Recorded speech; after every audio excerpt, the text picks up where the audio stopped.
Hello again. Well, the World Cup qualifications are moving towards a conclusion. There are one or two surprises and a disappointment for England as Martin Tyler brings us our World Cup roundup.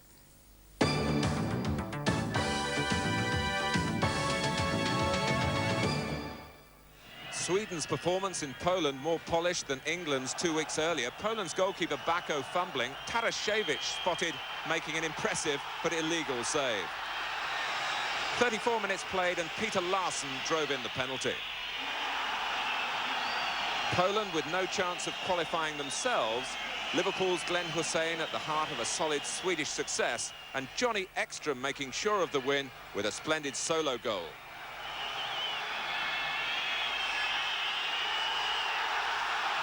Although England didn't concede a goal, Sweden finished top of Group 2, England safe in second place, but now not certain of being awarded one of the 6 seeded spots in the draw. Belgium have stronger claims to be seeded by FIFA, but although they became the first of 2 nations to qualify from Group 7, with Bruno Versavel scoring here, it was an unsatisfactory night against little Luxembourg. Belgium took 86 minutes to take the lead, but just 2 minutes to lose it. A goal from Guy Hellers, giving Luxembourg their first point in the group. Luxembourg's celebrations upstaging Belgium's satisfaction at achieving their aim.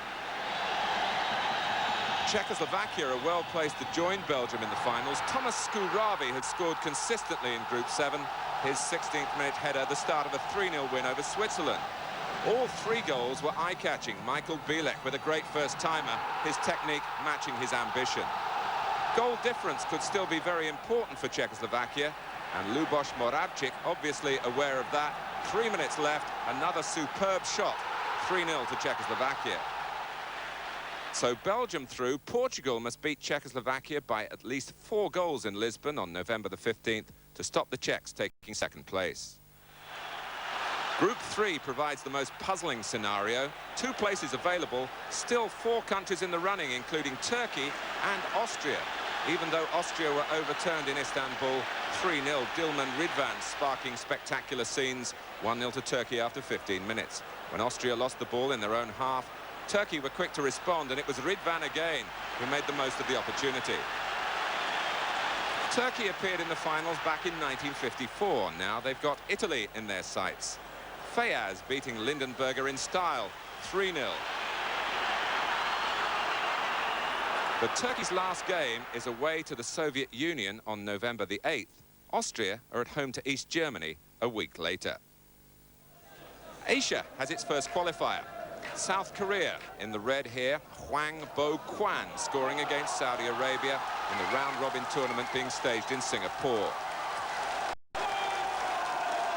2-0 in the last minute, Hwang Seon-hong the scorer this time.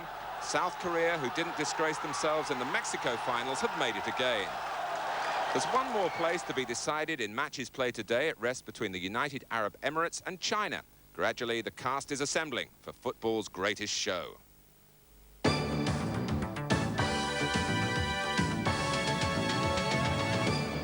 World Cup gradually getting sorted out. But the big question is, will England be seeded? We probably won't know for sure until a FIFA meeting on December the 7th. But here's the situation. 6 teams will be seeded to avoid each other in the first phase. And the first 4 are Italy as hosts, Argentina as holders, Brazil and West Germany, who incidentally have still to qualify. There are 2 other places, and they'll be between England, Belgium and Spain, assuming, of course, that the Spanish qualify, but that looks 100%. Now, you have to say, Jim, should England be seeded?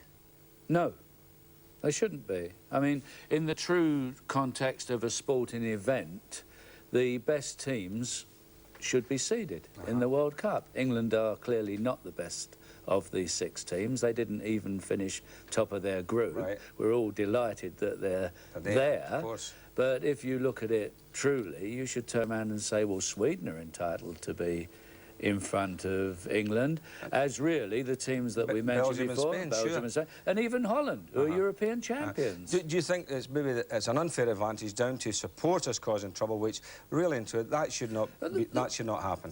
The World Cup's about England and all the rest of the football teams. It's about football teams, not about supporters. Okay. Right, let's turn to Scotland now, and we certainly got it right last week when we previewed the Skull Cup final.